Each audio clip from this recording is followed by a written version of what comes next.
का भविष्य। और ये 5 साल हर व्यक्ति के जीवन में महत्वपूर्ण होते हैं। आज हम लोगों को ये पूछने की जरूरत है कि क्या कारण है कि भैया आजादी के लगभग 80 साल के बाद भी आज भी एक पिछड़ा राज्य कहलाता है। ये सवाल हमें खुद से पूछना होगा कि कहां कमी रह गई, क्या चूक हुई कि जिस तरीके से बाकी के राज्यों ने तीव्र गति से विकास किया तो आज भी हमारा प्रदेश मूलभूत जरूरतों के अभाव से जूझता है। आज भी मेरे बच्चों को बिहार से बाहर जाना पड़ता है शिक्षा के लिए, मेरे भाई बहनों को बिहार से बाहर जाना पड़ता है रोजगार के लिए, माताओं बहनों बुजुर्गों को दिल्ली तक जाना पड़ता है स्वास्थ्य सेवा के लाभ के लिए। क्यों? ये कारण जब तक हम समझेंगे नहीं तब तक सही मायनों में विकसित बिहार का निर्माण हम लोग नहीं कर पाएंगे। और इसका सबसे बड़ा कारण है जातीय व्यवस्था, जिसने बिहार और बिहारियों को सिर्फ बांटने का काम किया। और कई ऐसे राजनीतिक दल हैं, कई ऐसे राजनेता हैं जो हम लोग को जाति के नाम पर बांटकर अपनी राजनीतिक रोटियां सेकने का काम करते हैं, जो कभी जात के नाम पर कभी धर्म के नाम पर भाई को भाई से लड़वाने का काम करते हैं और बदले में खुद तो सत्ता हासिल कर लेते हैं और हम लोगों को उसी परिस्थिति में जीने के लिए छोड़ देते हैं। आज बिहार से निकला हुआ युवा दूसरे राज्यों में जाकर, दूसरे देशों में जाकर बड़े से बड़े पद पर विराजमान है, बड़े से बड़ा व्यवसाय कर रहा है। बिहारी हर क्षेत्र में आगे है। आप मीडिया हाउसेस में चले जाइए, बड़े पदों पे आपको बिहारी मिलेंगे। आप कोई बिजनेस घराने में चले जाइए, बड़े पदों पर आपको बिहारी मिलेंगे। अधिकांश आईएएस आईपीएस ऑफिसर्स बिहारी हैं। तो क्या कारण है जब बिहारी इतना आगे तो मेरा बिहार इतना पीछे क्यों छूट गया? ये सवाल हमें अपने आप से करने की जरूरत है। हमें यह जानने की जरूरत है कि जिन लोगों ने हमें जात पात धर्म मजहब के नाम पर बांटने का काम किया तो बदले में हमें क्या मिला? जिन लोगों ने अपनी राजनीतिक रोटियां जाति धर्म के नाम पर हमें बांटकर सेकी तो उन्होंने बदले में हमें क्या दिया? आज कई ऐसे राजनीतिक दल हैं, राजद जैसी पार्टी जो सीने पे तमगे की तरह एमवाई समीकरण को लेकर चलती है। क्या है उनका ये एमवाई समीकरण? हम लोगों को धर्म के नाम पर बांटना और जाति के नाम पर बांटना, ये है उनका एमवाई समीकरण। आपने बांटा, हम बटे भी। 15 साल 90 का पूरा दशक दे दिया, एक पूरी पीढ़ी हम लोगों की चली गई आप पर विश्वास करते हुए, पर बदले में हमें क्या मिला? एम को क्या मिल गया, वाई को क्या मिल गया? आज सब उसी बदहाल परिस्थिति में है। इसीलिए साथियों आज आग्रह करने आया हूं, जरूरत है हमें एकजुट होने की, हमें एकत्रित होने की। हमें इस बात को समझने की जरूरत है कि जिन लोगों ने हमें बांटा उन्होंने अपना घर तो सजा लिया, पर हम लोगों को उसी बदहाली में जीने के लिए छोड़ दिया। आज की तारीख में मैं भी एक एमवाई समीकरण के साथ आगे बढ़ने का काम कर रहा हूं, पर मेरे एम में महिलाएं हैं जो कि हमारे देश की ही नहीं दुनिया की आधी आबादी हैं। मेरे वाई में युवा है जो हमारे देश की, हमारे प्रदेश की सबसे बड़ी आबादी है। और मैं आग्रह करूंगा अपने तमाम युवा साथियों से कि पहचानिए अपनी ताकत को, पहचानिए अपनी ताकत को।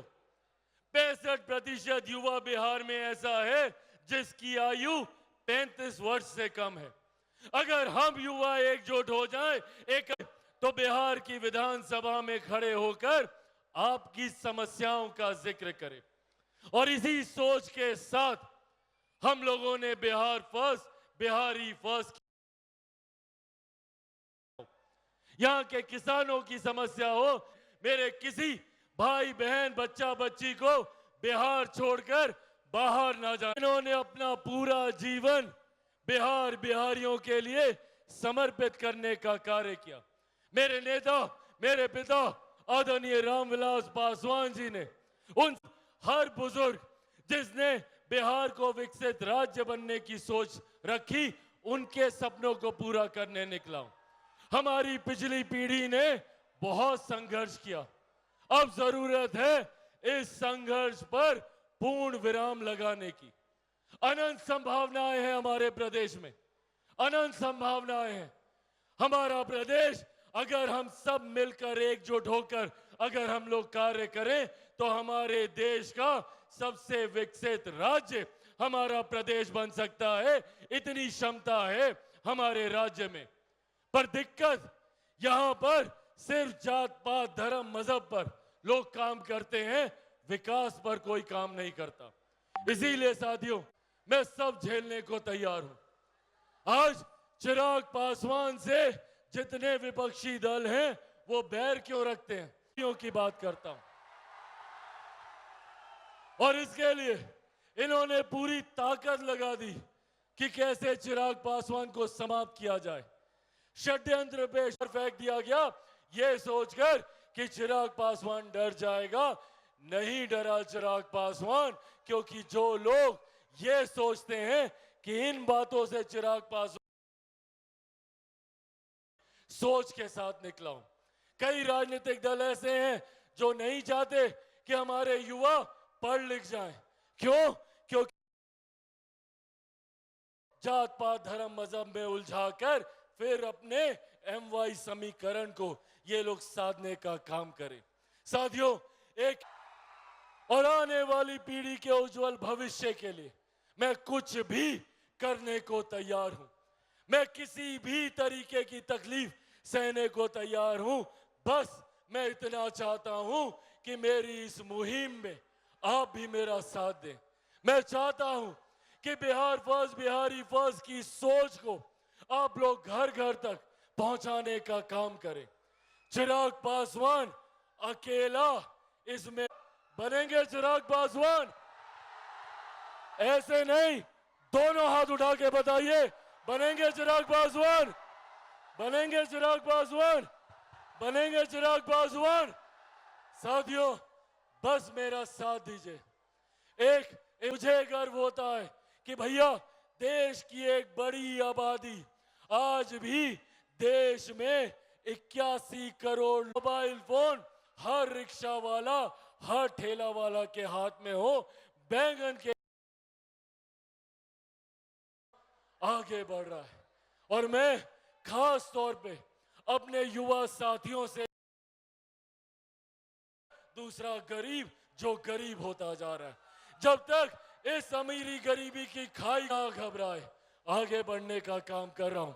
बस इसमें आप सबका मजबूत साथ मुझे, मेरे पार्टी के तैयारी आप सबकी है, खास तौर पे मेरे तमाम युवा साथियों की है, मेरी पार्टी के तमाम राष्ट्रीय पदाधिकारियों का, यहाँ पर मौजूद मेरे तमाम सांसद साथियों का, यहाँ पर मौजूद हमारे तमाम प्रदेश के पदाधिकारियों में मौजूद मेरी तमाम माताएं, बहनें, बुजुर्ग और मेरे तमाम नौजवान। आदरणीय भोला पासवान शास्त्री अमर रहे। आदरणीय भोला पासवान शास्त्री अमर रहे। अमर रहे, अमर रहे। Bihar first, Bihari first.